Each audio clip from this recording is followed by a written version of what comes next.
Hi, congratulations on your new RV. We're really excited for you. Please make sure before you're signing that you bring the following items with you. If you're a cash buyer, please make sure that you bring a cashier's check, no personal checks at time of signing, or you may bring actual cash. If you're a finance customer, please make sure that you bring proof of insurance listing your specific lien holder. If you need that information, please call us ahead of time. Also, make sure that you bring all valid driver's license of all persons that will be listed on the title. If you have a trade that you're trading in with us, please make sure that you bring your 10-day payoff as well as your title and all persons who will be listed on the title of that trade. Arrive 30 minutes early before your appointment time so we can properly inspect your unit, and also make sure that you have the fridge on and running prior to arrival. If you have any questions, please feel free to give us a call at 810-686-0710. Thanks so much. Have a great day. Hello, this is Mike with TradeWinds RV Center, here to congratulate you on the purchase of your Jayco Eagle 317 R-Lock. Rear living outdoor kitchen. You guys have picked a beautiful fifth wheel. I'm here to walk you around it, show you how to use a few things, get the best out of your camping experience. Let's start by talking about arriving at the campsite. A few things I want you to take into consideration for your space. First, your slide. Your slide on your campsite has an awning that comes out. You want to leave enough room for that. Then over on your off campsite, you have these two slides to consider as well. So make sure you have enough room to park where those will come out.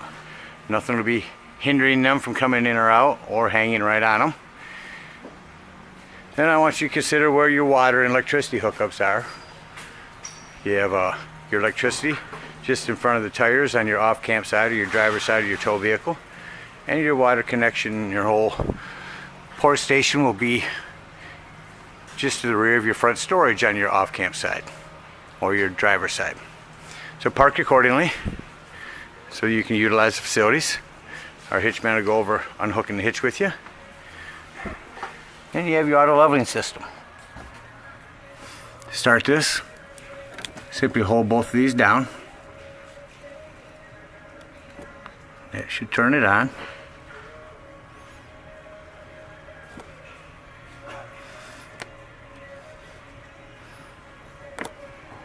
There it goes. So once that's on, you simply just hit auto level. And your auto leveling jacks will come down.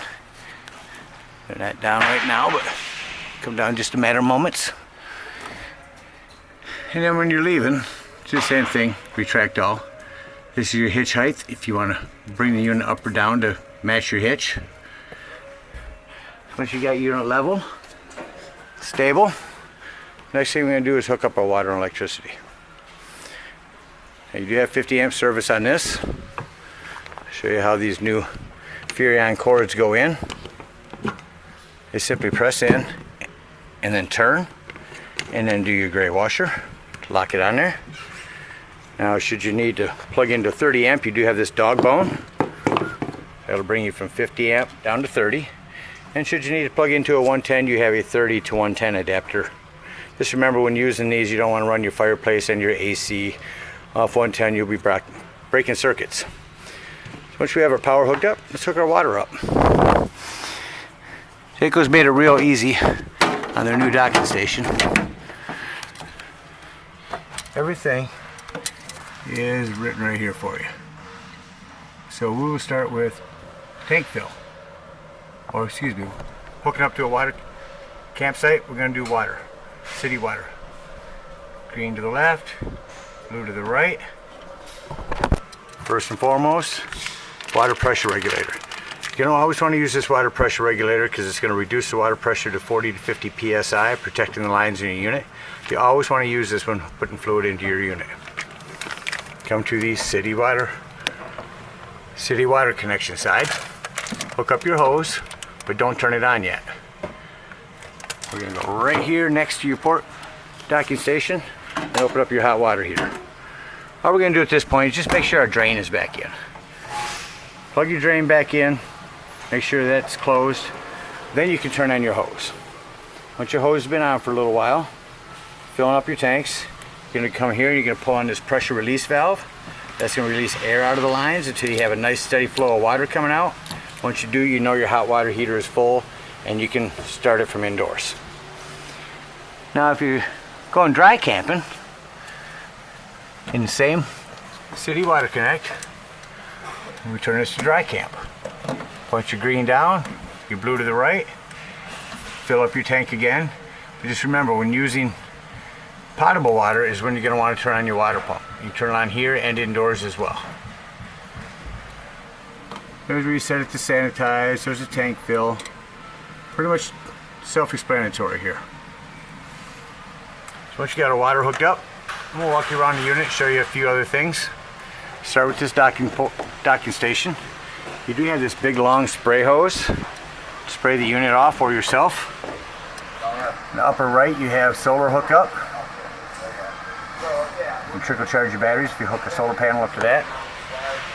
There's your hot water bypass valve for when you winterize the unit. You'll bypass the hot water heater. Set that to sanitize. Your cable and satellite hookup. City Water Connect.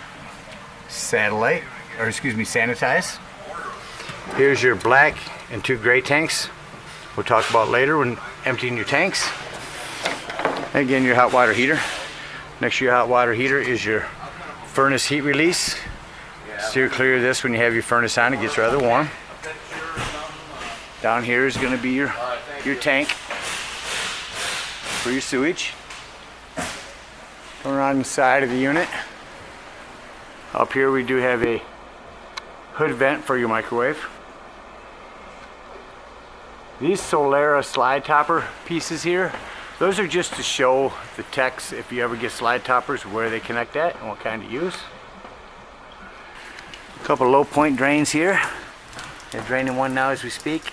And the blue one that's up there, that is going to be for the ice maker inside your fridge. Go to the back of the unit. You do have your ladder. Go up and check your seams, caulk as needed.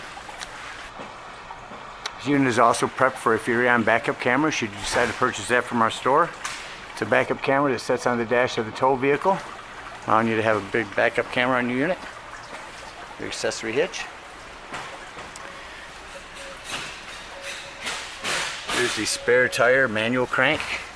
And there's your spare tire.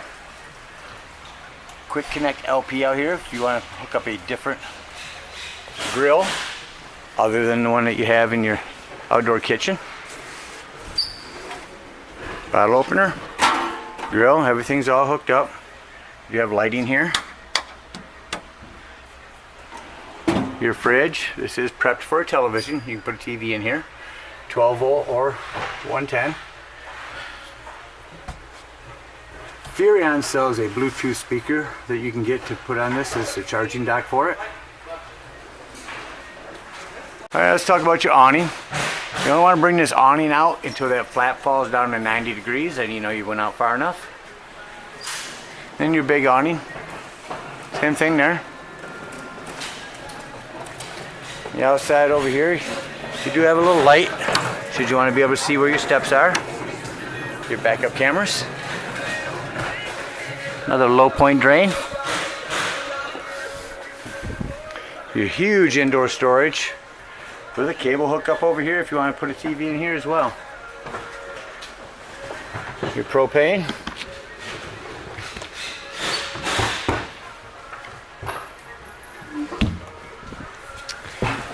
And then at the front of your unit is storage and your battery. Check your terminals now and then. Make sure your battery posts are connected well.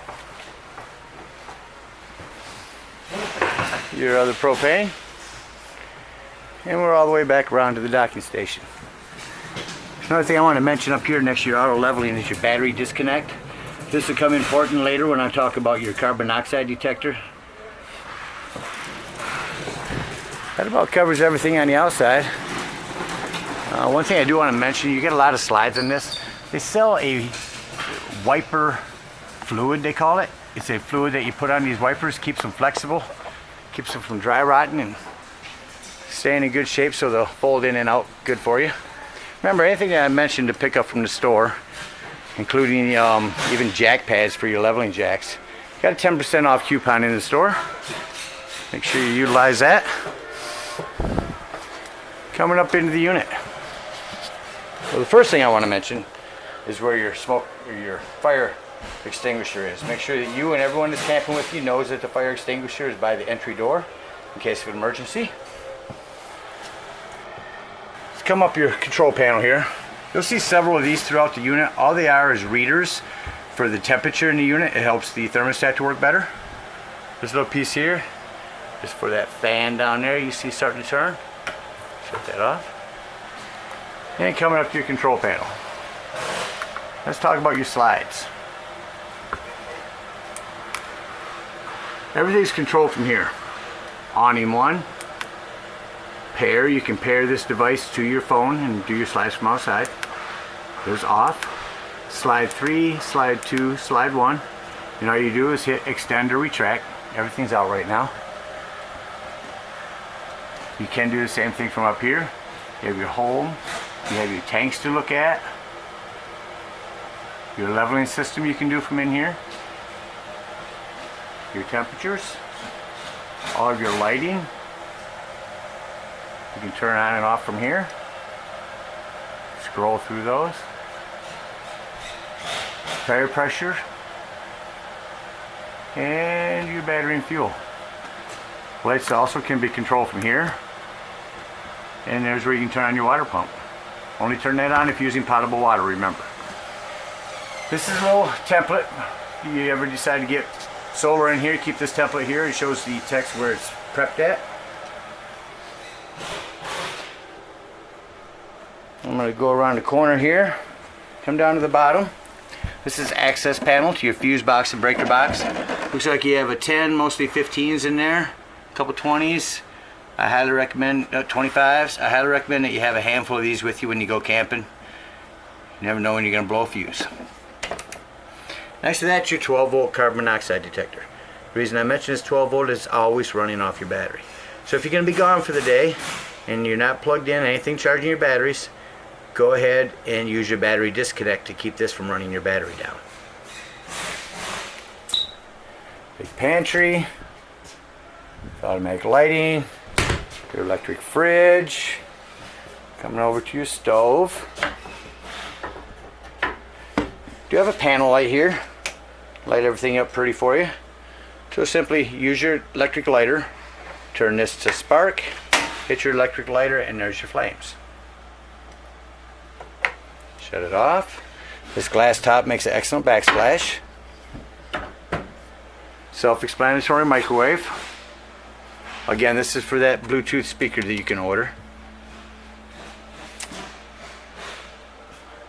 Lighting. You'll see several of these throughout the unit too. That can shut everything off. If you're in here at night, oh, do we shut the outdoor lights off? You can do that from here. Or you can shut off all the ceiling lights from here. Over here, you have USB ports and 110 next to your sofa. Show you quickly how to make that into a bed. Find it best to stand in the middle. Gives you good leverage. Simply lift up. Pull your legs out. Pull it towards you. Sit down in the back. And just that quickly, you have a bed. Reverse the process. Lift that up. Again, stand in the middle. It gives you good leverage. Bring these in. That down. And then the back's just Velcro on.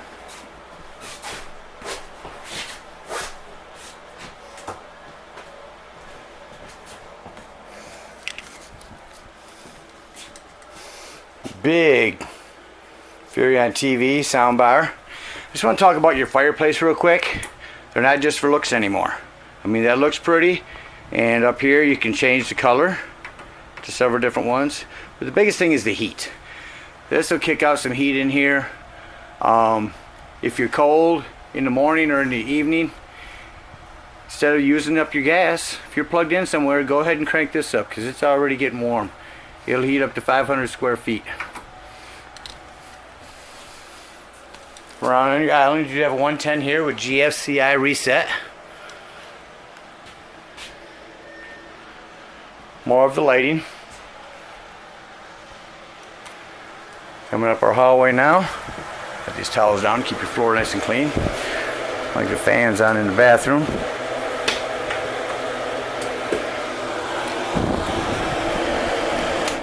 A button there for that exhaust. Another 110 in here. I do want to tell you, a little plumbing to maintain, just keep an eye on it. Make sure you don't have any drips or leaks. You are bouncing a house down the road, you never know what might wiggle loose. Same thing in the back of your toilet. Just maintain your plumbing like you would at home. Keep an eye on it.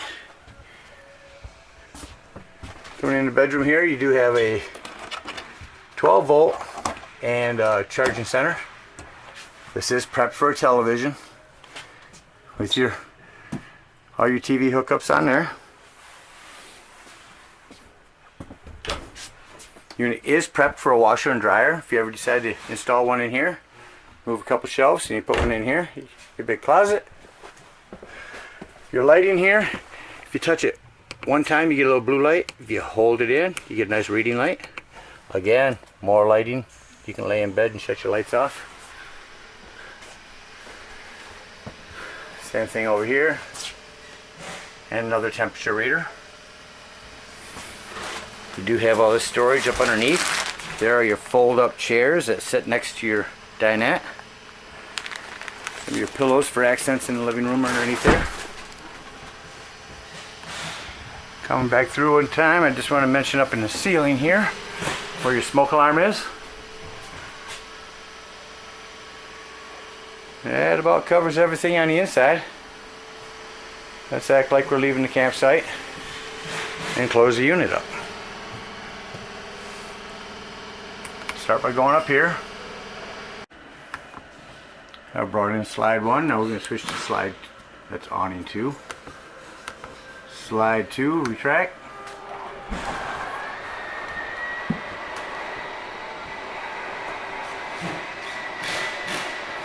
Now another thing you want to do is you go through and make sure all your lighting is off. Not all of it is controlled by here, so you want to go through and shut this off. Then you can see what lights need to be shut off by hand. Go through and get them all off. Make sure that closet door, the pantry door, is closed. Make sure nothing's in the way of any of your slides, nothing hindering them from coming in or out. And we'll bring in all these slides for you and then we'll go outside. Alright, now on your exterior steps, these are strut assisted. As you see, they're up on their own right now. They'll lift up real easy. Bring it into your door. Make sure this door is all the way open so you don't catch here. Close your exterior door. Lift and turn your handle. Lock and deadbolt your door. You have your low point drain here. Dump those.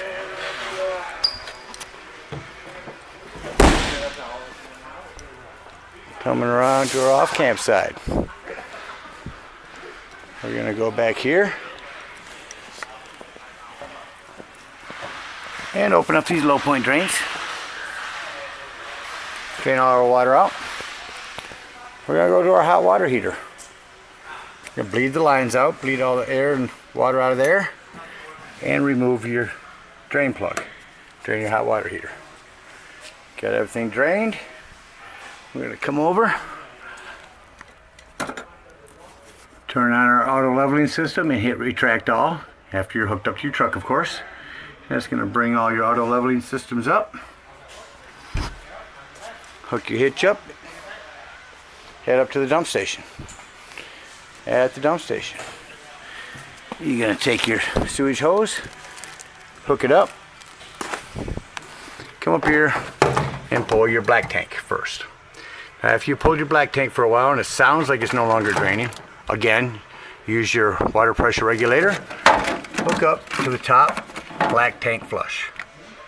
With this handle open, turn your water on, run it for about 5 minutes. What that's going to do is it's going to spray out your black tank, get all that nastiness out of there. Then unhook your hose, close your handle, pull one gray, listen for that to be done, close it, pull your other gray. These are going to be your cleaner waters, your sinks and your showers. It's going to clean your sewage hose out for you. If you've done that, take your sewage hose, store it in a nice sanitary place, and you're ready to hit the road. Again, we thank you for choosing TradeWinds. You picked a beautiful unit in this Jayco Eagle. Hope you enjoy it for many years to come. Happy camping.